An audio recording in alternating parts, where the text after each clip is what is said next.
દેશમાં ચૂંટણીનો માહોલ ધીમે ધીમે જામી રહ્યો છે ત્યારે આ વખતે ચૂંટણી પ્રચારમાં એક નવો ટ્રેન્ડ શરૂ થયો છે જેમાં ઉમેદવારો હવે પોતાના એઆઈ જનરેટેડ ફોટા સાથેના ખાસ ખેસ અને બેનર બનાવડાવી રહ્યા છે જે દેખાવમાં વધુ આકર્ષિત અને રોચક લાગે છે.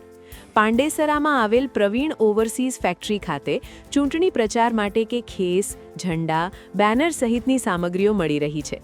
અત્યારમાં ટેકનોલોજીનો જમાનો છે તેવામાં પણ લોકો એઆઈ એટલે કે આર્ટિફિશિયલ ઇન્ટેલિજન્સનો ડગલીને પગલે ઉપયોગ કરતા થયા છે. હવે વિવિધ પાર્ટીના ઉમેદવારો ચૂંટણી પ્રચાર માટે આ વખતે એઆઈના ઉપયોગ સાથે મેદાનમાં એન્ટ્રી લીધી છે જેમાં તેઓ એઆઈનો ઉપયોગ કરીને અલગ અલગ પ્રકારના ફોટા જનરેટ કરીને બેનર અને ખેસ બનાવડાવી રહ્યા છે. का नाम प्रवीण ओवरसीज सूरत गुजरात में है.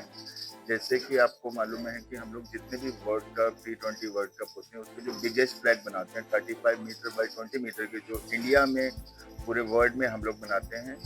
फ्लैग बनाने में हम लोगों का बहुत अच्छी एक्सपर्टाइजेशन है. अभी जैसे इलेक्शंस हैं तो इलेक्शन के चलते जितनी भी पार्टीज़ हैं, चाहे बीजेपी है, कांग्रेस है, आम आदमी पार्टी, सबके फ्लैग हम लोगों के यहाँ बन रहे हैं. और जितने भी जैसे 5 स्टेट में इलेक्शन है तो हर स्टेट से हम लोगों के पास फ्लैग के ऑर्डर्स हैं. इस बार फ्लैग के साथ साथ पार्टी के फ्लैग के साथ साथ अपने भारत का फ्लैग है. जैसे हमारे माननीय प्रधानमंत्री मोदी जी की मुहिम है कि हर घर तिरंगा होना चाहिए, वो तिरंगे से प्रेम कराना चाहते हैं. इस बार हर पार्टी भी साथ में अपने फ्लैग के साथ साथ तिरंगे का भी ऑर्डर दे रही है.